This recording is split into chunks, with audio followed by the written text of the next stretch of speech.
Hey everyone, Maya here from My Storybook, and welcome back to My Storybook's interactive read alouds. Alright, I have a very sweet friend to share with you today, my friends, and this friend is also friends with another bookish friend you might recognize. Look at the back cover. Do you recognize this bookish friend right here?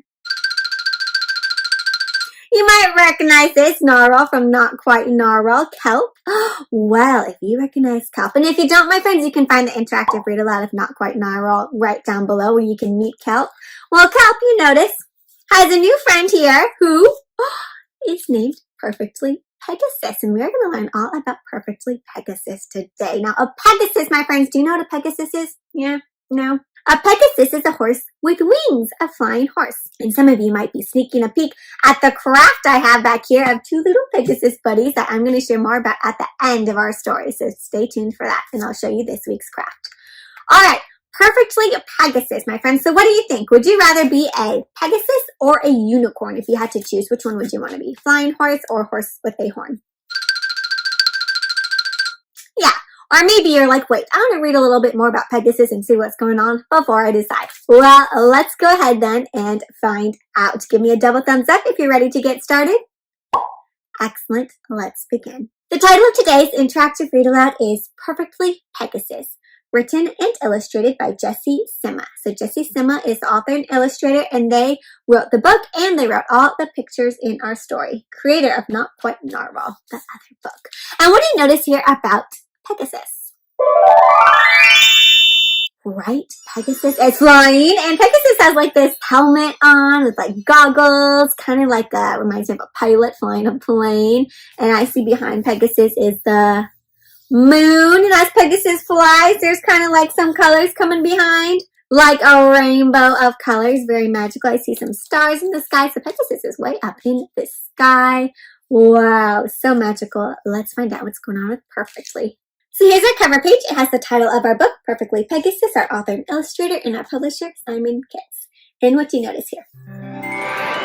Some clouds. It looks like it is daytime, right? A lot lighter than the covers, maybe almost nighttime with the moon. And here's the sun's coming out. Oh, and there's our little buddy, Pegasus. Nimbus. Oh, so the Pegasus's name must be Nimbus. And Nimbus, my friends, is actually the name of a type of cloud. And look at, they're sleeping in a cloud. Nimbus was born high in the sky, born amongst the clouds. Look at little Nimbus. It was clear from the start that she was one of a kind, very unique. She had wide feathered wings. My friends, can you spread your arms out wide and pretend they're wings like a Pegasus? Flap, flap your wings. She had wide leather wings, and she had a way with clouds. What is she doing to the clouds? Looks like she's flying and making them into shapes. What shapes do you see? All kinds, right? I see it. Oh, Pegasus. She's making Pegasus clouds. And she had the whole sky to herself. Oh, no one else, just her. And usually that sky felt full of adventure. So usually that's what it feels like, which makes me think that sometimes it doesn't feel like that. But right now, how does she feel? Looks pretty happy with this rainbow. This looks like a rain cloud with some really rainbow rain, but I look really close. How do you think Nimbus feels if there's like this big rain cloud over her? But sometimes, you know, that big whole sky she has all to herself, it felt empty. How do you think Kelp feels if the whole sky is empty? It sounds like she doesn't have any friends in the sky, huh? How might you feel if it was all empty with no one to play with? Maybe lonely? Whenever the sky started to feel too empty, Nimbus traced pictures in the stars and dreamed of having someone to keep her company.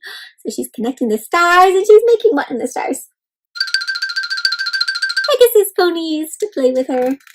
And then, what did she see in the sky? What is that? It looks like a shooting star. And do you know, what do you do with shooting stars, my friends? Have you ever heard of what to do if you see a shooting star? Make a wish. Oh, it was on one of those nights that a perfect wishing star shot across the sky. Take your finger, my friends, and with me, trace the shooting star. Whoosh! What would you wish for if you saw a shooting star? But it fell so quickly that Nimbus didn't even have time to make her wish. Oh, I wish I had someone. ... Oh, she didn't get to finish. Uh-oh, look where it landed. Far off in the distance, she could make out the faint, warm glow of the star where it landed on planet Earth. Oh, where's Nimbus going? Looks like she's chasing after that star. Nimbus flew towards the light as fast as she could, which was very fast indeed, hoping she could locate the fallen star and finish her wish. She's flying, flying, flying, and even though she's flying so fast, look at it's still taking her all night long because now it's daytime. When she reached the ground, the sun was already high in the sky, and are you going to be able to see the shining star if it's so bright outside from the sun? It was too bright to see the star shine. Nimbus would just have to find the star without it. That didn't sound so hard, right? I'll just find the star anyways. Looks like she's looking at... Does she find the star? What does she find instead? All sorts of things. So Nimbus thought that didn't sound so hard to find the star, but it was. So she looks under the rock, and what is it? Oh, crap! Looks here and... Rocky! And aha! She thinks it's there. Look at the sparkle glow, but what is it? Instead, she came face to face with a mysterious, sparkling creature. Right here, I see the shadow of the creature, and what or who do you think it is? I see this circle halo around it, but then I see a horn. Maybe it's...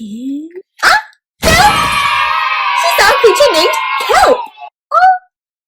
Kelp was impressed by Nimbus's wide feathered wings. Wow, says Kelp. And Nimbus was amazed by Kelp's glittery horn. Whoa, says Nimbus. And what is Kelp doing with her horn? Making rainbows, and Kelp can fly with her wings. Wow. Nimbus was so amazed that she nearly forgot why she'd come to the island. Why did she come? Oh yeah, to find the star. But then she remembered the empty sky and the wish she wanted to make. So Nimbus told Kelp all about her search for the fallen star, and to her surprise, he wanted to help. My friends, would you help Nimbus if they asked you to find the star? Alright, well, a good friends. Well, Nimbus looked high, and Kelp looked low. Ooh. So remember, Kelp wears this little air bubble kind of helmet, right? Because so he can go under the water. Because if you remember in the other one, not quite Narwhal, Kelp likes to spend some time under the sea like the Narwhals and on land with the unicorns. And if you haven't read it yet, go check it out, my friends, down below. Linked. And together they explored most of the island. And does it look like they found the star? Not yet. But how do they feel looking for the star together? It looks like they're having a lot of fun, huh? But they did not find the star. And Kelp had one last idea. We can ask my friends. Who's Kelp's friends? Nimbus is like, huh? And who do you notice who are Kelp's friends? So many friends, the narwhals, the unicorns. Nimbus had never heard of friends before, right? Because she was all alone. They were all very pointy and eager to help. Right? Because what do you notice? What the unicorns and narwhals have in common? They both have horns. They searched here. And they searched there. Down below. And they searched everywhere. Where do you notice they are looking? All over, right? The unicorns and the castles. Got binoculars. Underground. Does it look like they found it? But they did not find the star. And Nimbus was having fun on land, but she felt discouraged, like she wants to give up. If she couldn't find the star, she would have to wait for another to fall before making her wish.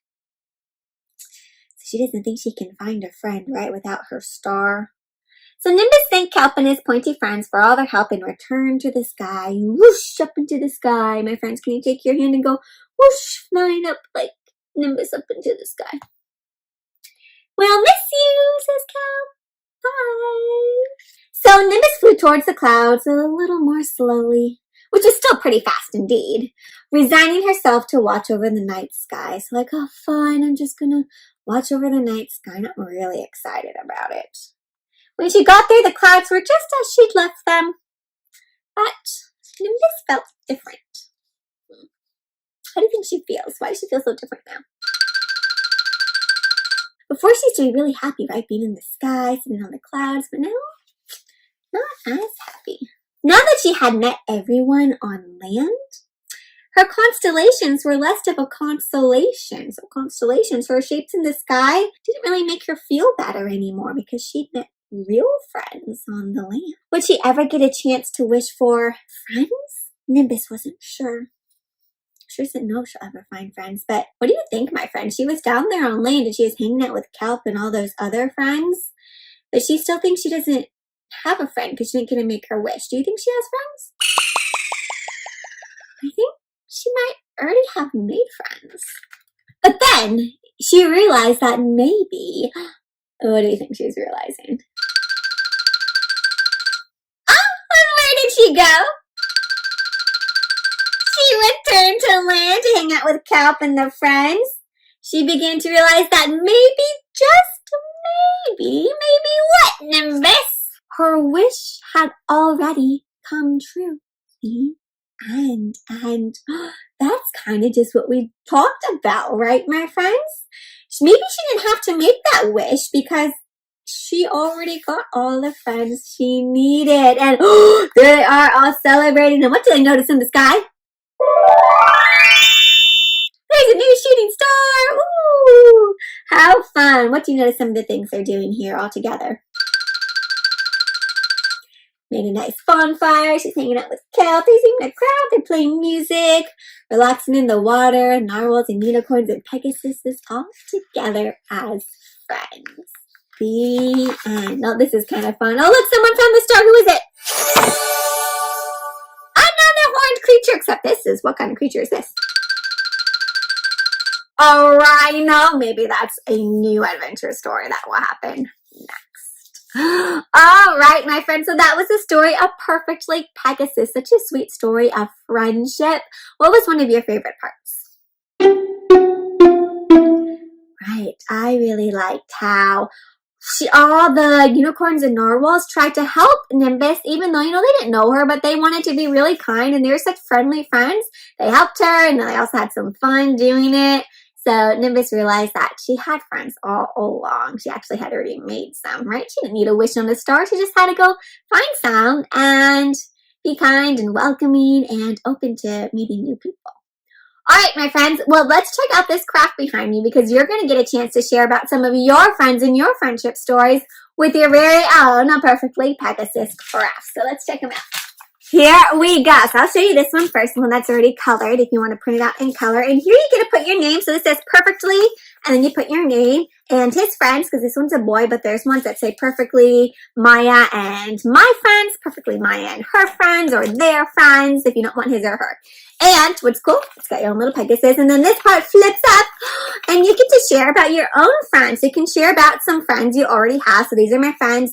I met these friends at these places. Where can you meet friends, right?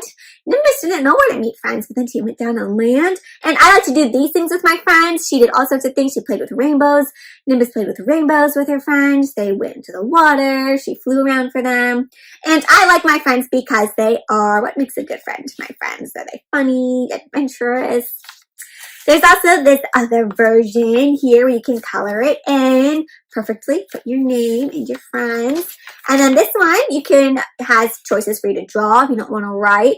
And this one is just about friends in general. So good friends are people who, and then I can meet friends at these places. So where could you meet friends? Not places, and you can say places you already met them or places you think you could meet them. I like to do these things with any friends, and these are some of my friends. Then you can share some of who your actual friends are. So there's some other options too where you can just draw pictures of your friends and write whatever you want about your friends. These are some fun ways to talk more about friendship after reading Perfectly Pegasus.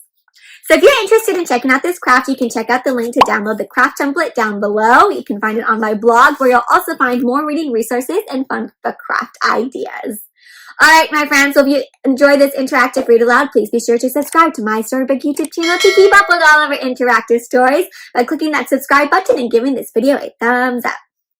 And if you do make your own Pegasus crafts or want to share with me about your own friendship stories, please reach out. I love to hear from you. You can find me here on YouTube, on the blog, on my email, on my social media channels. All those are linked down below. I'd love to hear from all of you.